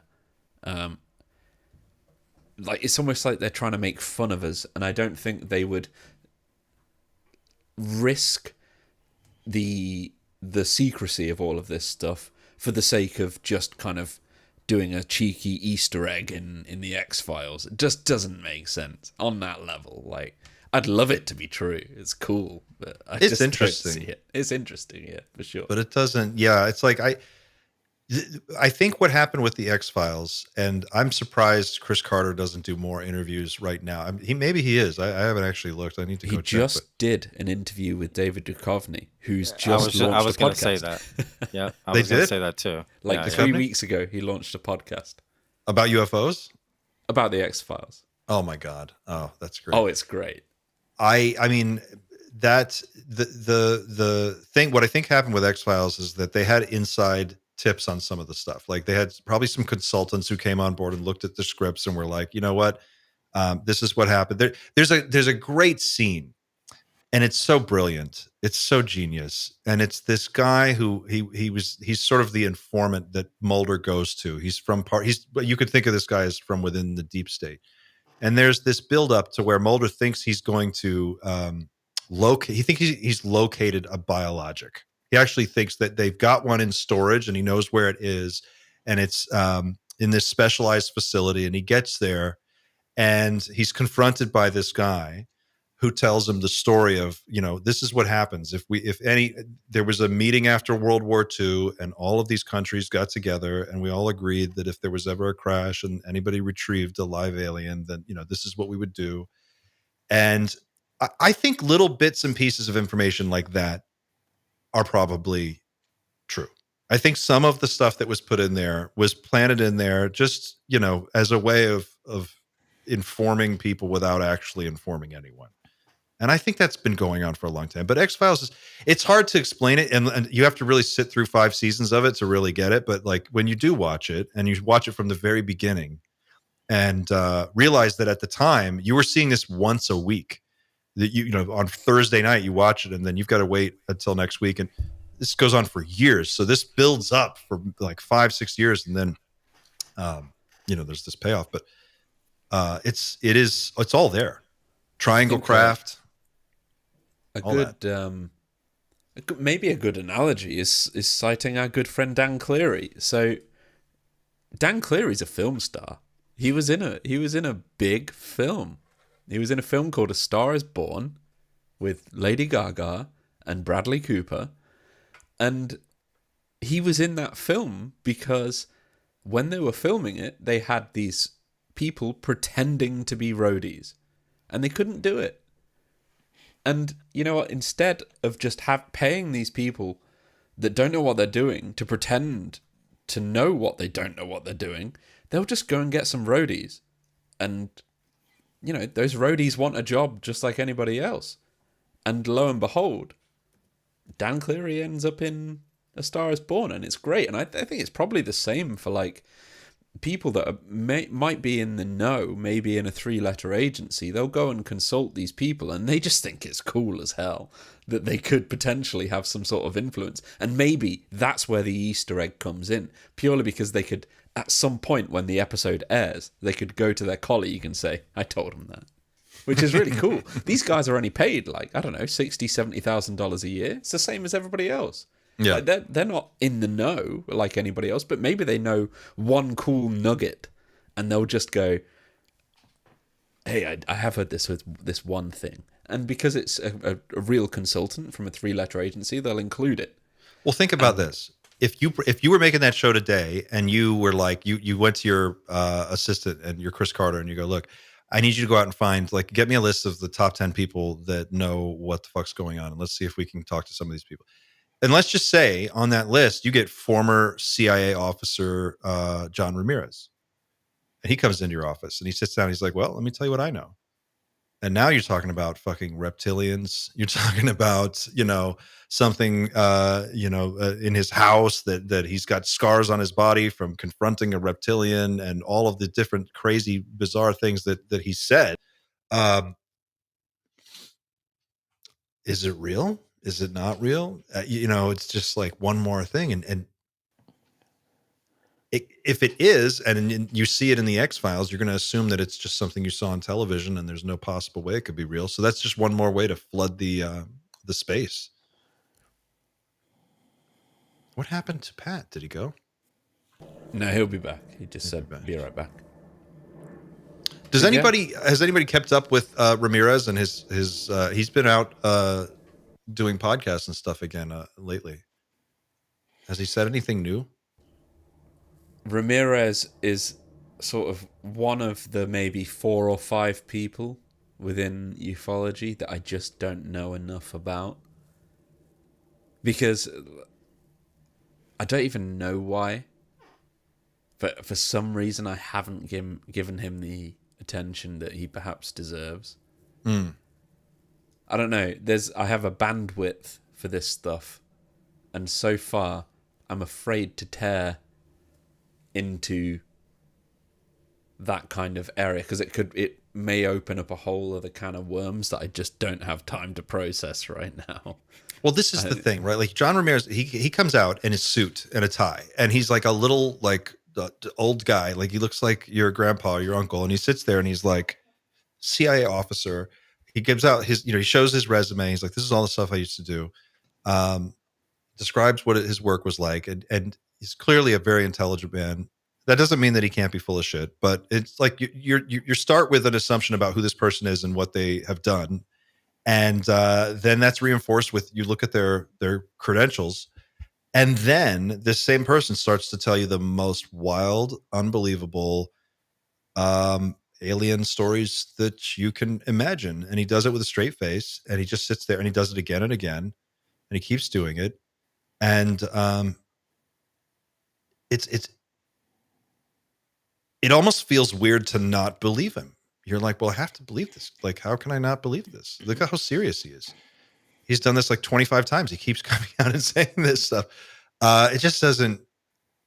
I'm with you. I'm constantly in this state of like confusion, and I think maybe that's the point. But it's fun. It's so much fun. Yeah, John is one of the few people I trust in this field. I think I could say I'm friends with him. Yeah. And he's helped me out.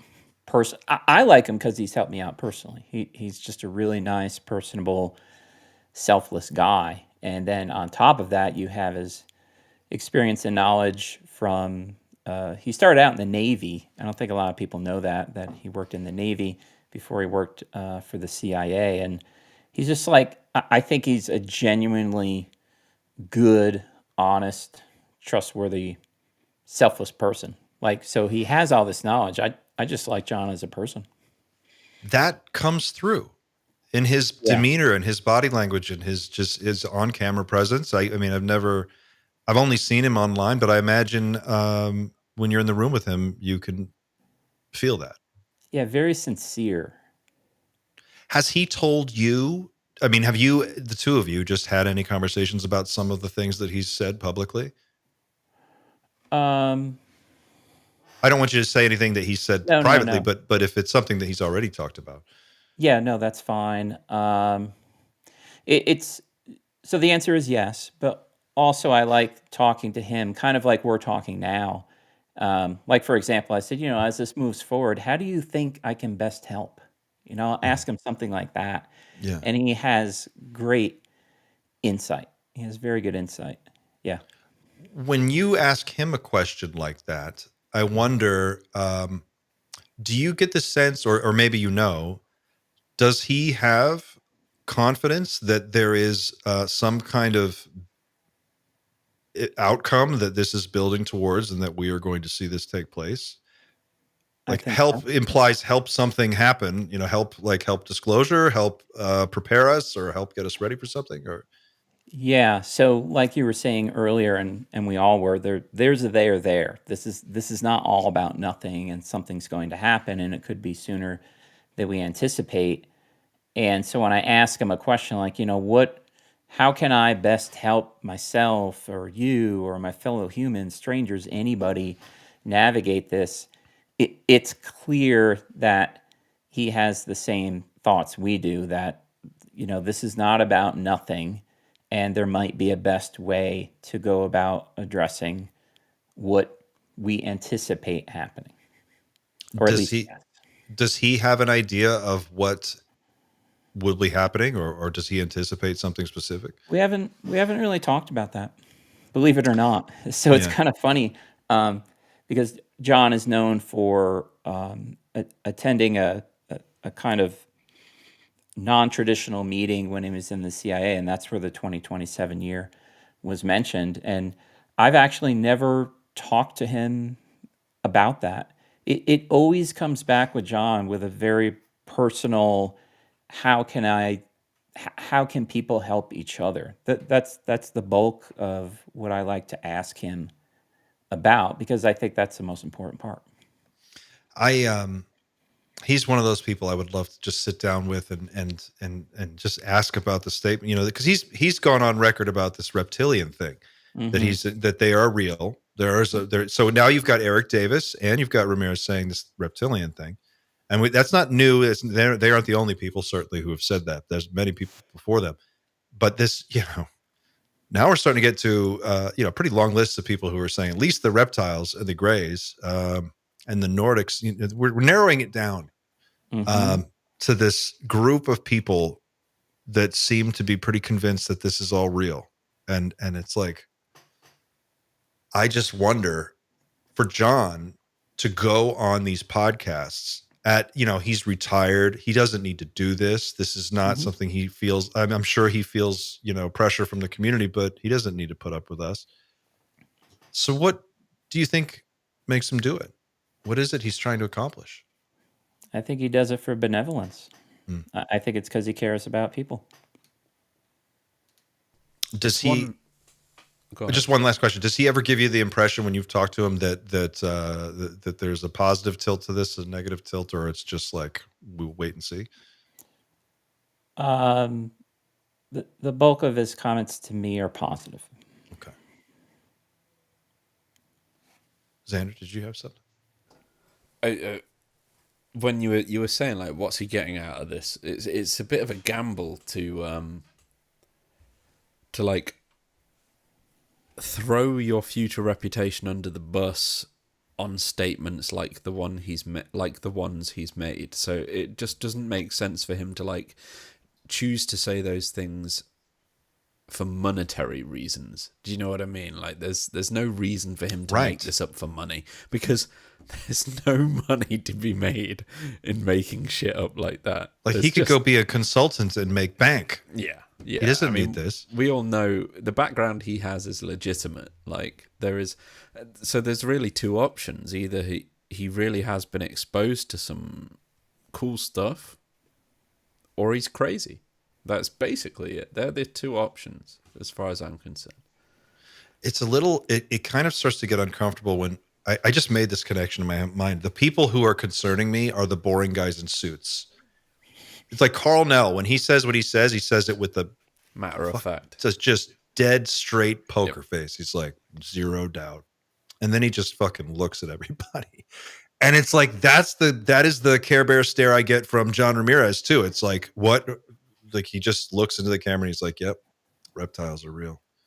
Yeah, I've dealt with this or whatever. This is or this, and he said, he's talking about there was one that he did that was so cool, and he broke down all of these mission patches from these various different intelligence groups. Did you see this one, Eric?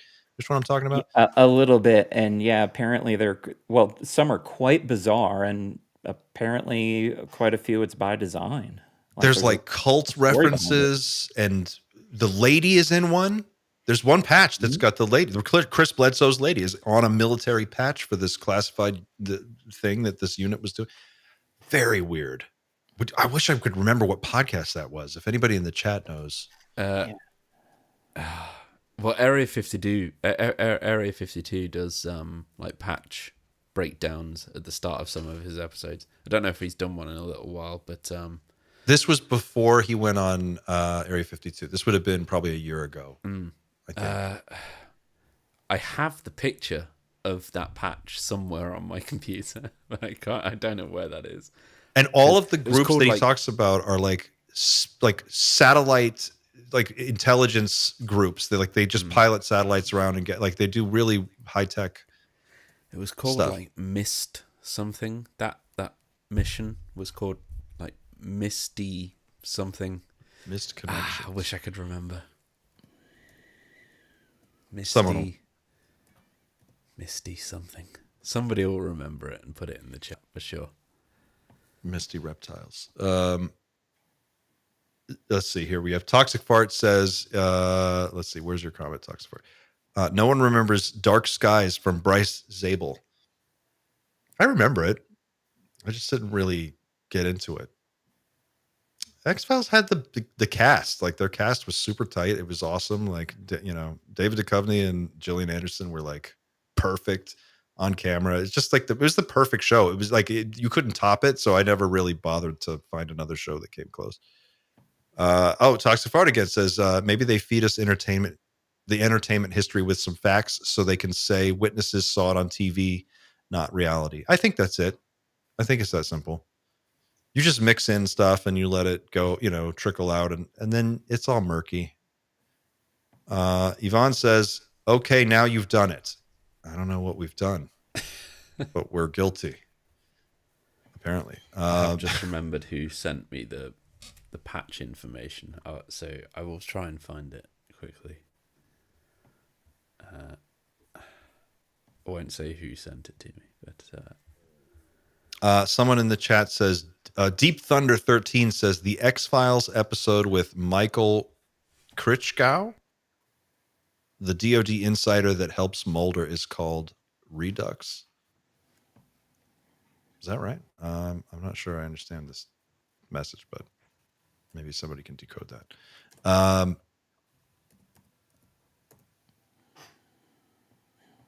Where's Matthew Brown? Brian Park wants to know. Has Matthew Brown made a statement recently? Anything new from Matt Brown? I feel like he's about to put something out new.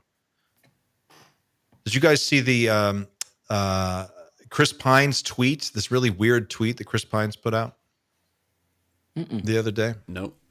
The whole Bitcoin Grok UAP. Do you mean Matthew Pine? Matthew Pines. Sorry, Matthew Pines. Okay, yeah. I love Chris Pine. He's a great actor. Chris Pine, Captain Kirk. Matthew Pines has this tweet, and I will see if I could pull it up here. And it was really cryptic and weird. And it was on, I think it was on UFOB. It was one of their top posts this week, and I agree with it being up there because it is a weird tweet. I actually got a text from Cole.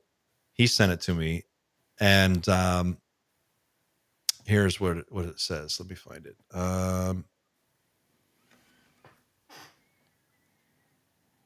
It's really cryptic and just kind of, all right. I just talked about this on Wednesday. It was like hold Bitcoin, Grok UAP, and then what was the other thing? Ride the AGI wave. Here it is. Okay, so I'll just share my screen. This will work. Matthew Pines. And then we'll talk about Chris Pine's tweet. Here it is. It says, hold your Bitcoin, ride the AGI plus, grok the UAP, prepare for rapid change. Rules for the next 4 years.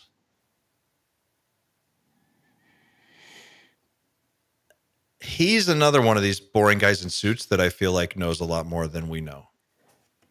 And like got a green light to say stuff. That's what I feel like with Ramirez. I feel like someone gave him the green light. Carl Nell, they got the green light. That's why they come forward, and it's kind of like boring, but they're doing it because they just were, told to go out there and say this or say whatever. Matthew Pine, same thing. I get that feeling from this guy. He says, I can't yet explain this to the 5 and 8 year olds, so I've got to prepare on their behalf. And he says, if AI will give us new physics and new energy sources before the end of the decade, we are at an epistemic event horizon. Scenario planning is helpful, but more as a psychological crutch and coping mechanism. Acquire capital, friends, and inner strength. Strap in. August 17th. And they said, what books can we read to understand what you're talking about? And he puts Childhood's End, which is the very first book. And this is Isaac Asimov. This is about contact. This is about aliens coming to Earth and establishing like formal diplomatic relations through the United Nations. There's like a representative that goes and meets with them and like sits down and has, that's what this book is about. And then it's so much more. But Crypto's Conundrum, Valis, The Peripheral, and Influx, which I have not read these books. How confident are you on the UAP? For people that follow it here on X, it looks as it falls apart. I guess it all goes behind the scenes and the shadows as usual. And Matthew Pines comes back with 99.9%. How rapid is rapid? Matthew Pines, faster than anything you've ever experienced, which will be the slowest it will ever be. So, like, what the hell is he talking about? Any ideas? Well, if you go and look at my episode on as I said, I think it's the cosmic internet hypothesis. And you have to just go and watch what I say about it to you will to have get to a grasp. Yeah, I think it's AI and NHI coming together as is inevitable. And that by inevitable I mean it's literally inevitable. Well, like the whole Bitcoin thing. Okay. Like I'm not a Bitcoin guy. I had, like a friend who was telling me about Bitcoin way back when. And I was like, what, Bitcoin? And I just never paid attention until it was too late. And now it's like this whole new world. But hold your Bitcoin sounds like the dollar is going to collapse, or you're going to need some kind of like alternative to the dollar. That's how I read it. And then, Grok, the UAP, that's like, is he suggesting that Grok or Elon have some kind of insider knowledge or some sort of understanding that no one else has? Maybe Elon, and that Grok could be the key to understanding more about what's going on. I wonder. And this idea that AI is going to hit this inflection point in the next like 5 years, and we're already actually in it, I think. Xander, you're pretty convinced that is like not only related but directly tied in. Do you think that like contact takes place because of our progress on AGI and ASI? Yep. That's what you're thinking? That's basically the hypothesis. Yeah. That's like in Star Trek when we would develop warp drive, we show up on everybody's radar. Like, this is the thing. We get this technology and suddenly it's like, okay, they give us the contact, go ahead. Yep. Effectively, the idea that we could create an intelligence that's more intelligent than us kind of strong arms anything. So if we develop something that really bypasses the need for contact from an NHI, then that necessitates the contact from the NHI, because people talk about nuclear weapons being really dangerous. They're not compared to what could be possible with AGI. And we're talking about light years ahead, within decades. And that's the whole sort of premise of the theory that I've been trying to not push as some weird crackpot. It's just a logical argument more than anything else. It's similar to a simulation theory. It's based on 3 premise, and if all are true, then it's not only possible that AI is the real link to all this, it just makes it highly probable. It's the idea that it's not linked to AI at this point is kind of crazy to me. It seems like a certainty. It makes you wonder, like, if what happens in 25 years time when maybe sooner, when we merge with AI, when everybody's got a Neuralink or some kind of brain computer interface, and you can artificially enhance your own intelligence by like 1,000-fold or more. What is that going, not only for society, what does that mean, but like if there's a non-human intelligence observing Earth right now and watching, they're looking at these humans and they're like, these monkeys with nuclear weapons are killing each other at an alarming rate, and they're about to become super intelligent and have nuclear weapons and still be basically the same humans that they are today. Yeah, that's a pretty, like, that's a make or break point. That's a decision point, I guess. You have to decide if you're going to intervene and like take these people out before they become a real problem.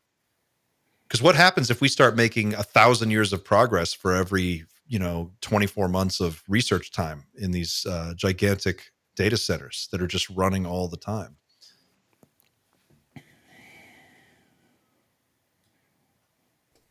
Well, who wants to say something? I feel like we may have jumped the shark. For those that are wondering, there's been a couple of people in the comments that have asked. It's an episode from the Dreamland Motel. It's AI and NHI making the connection is the episode.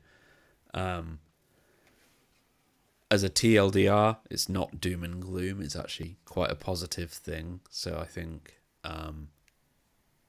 it's worth a watch. It's worth a watch. That's all I'll say.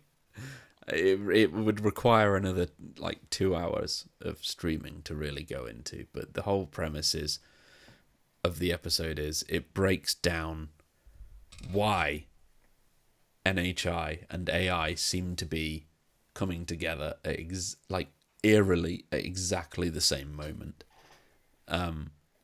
Arguably less than 5 years away, in my opinion, but that's just speculation. But I think I argue pretty convincingly that it's not just a coincidence, and that it's kind of a natural part of becoming a civilization that has access to a power that extreme, basically. And I'm trying my best to not seem crazy right now, because I can't be certain of this. As I said, it's a question that's worth it. You need to unpack the question, and there is a logical argument to support the idea that NHI really only cares about AI more than anything else. We're kind of inconsequential, aren't we, in terms of like what could affect their world?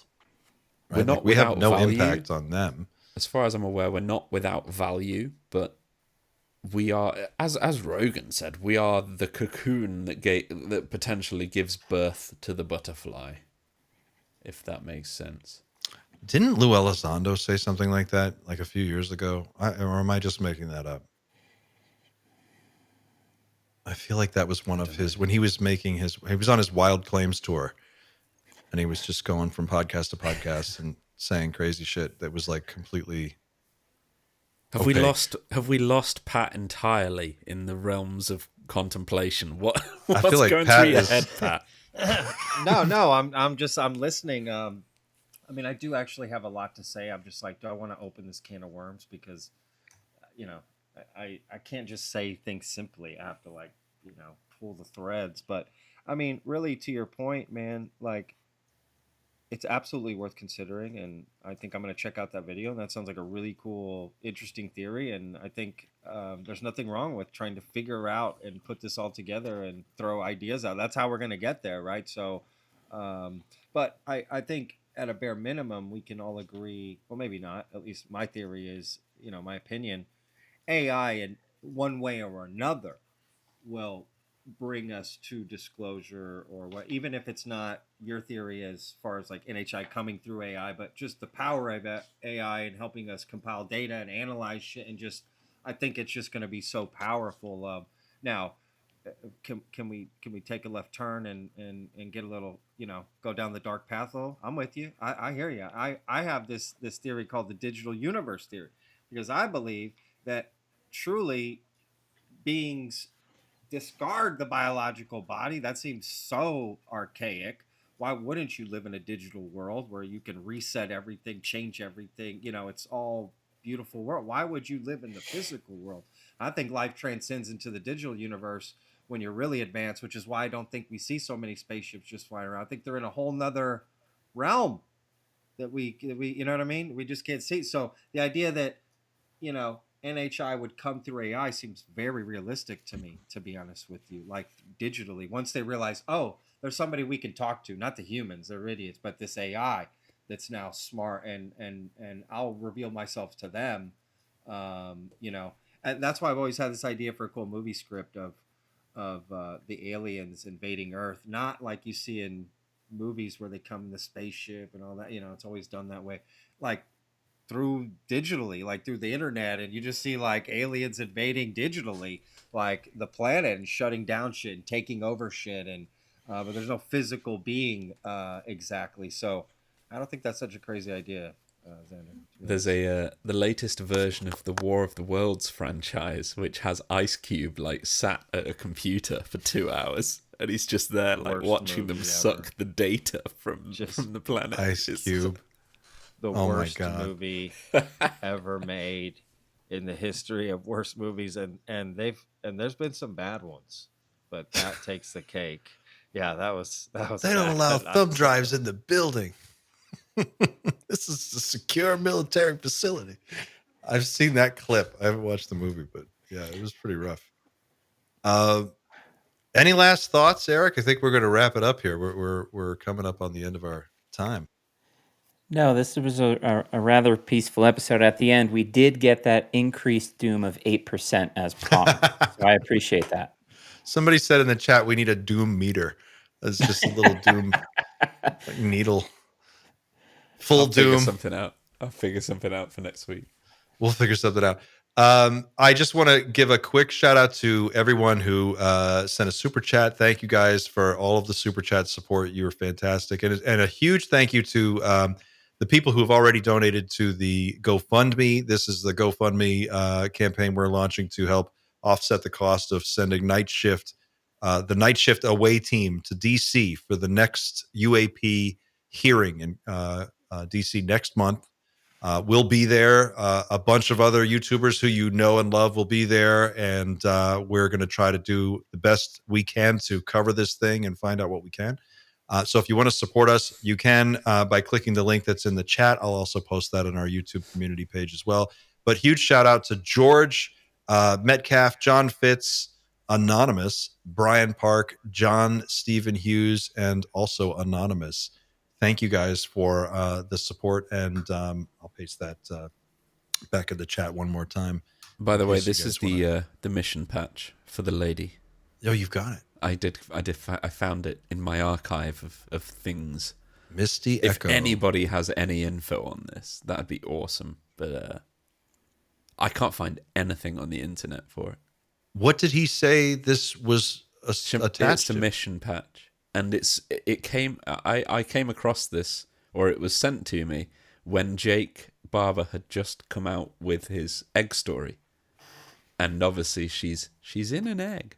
Right? She's in an egg. Oh my God. Worth considering. I hope Chris Ramsey does a patch series. Someone should just make all those patches, and then we need to. I want to get them and put them on a jacket or something.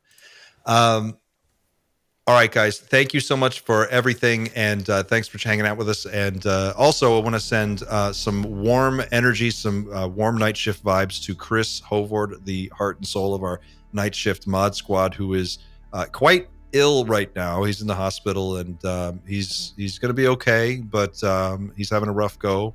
If you can send him some well wishes, he would greatly appreciate it. He is a critical part of our team. We couldn't do this without him.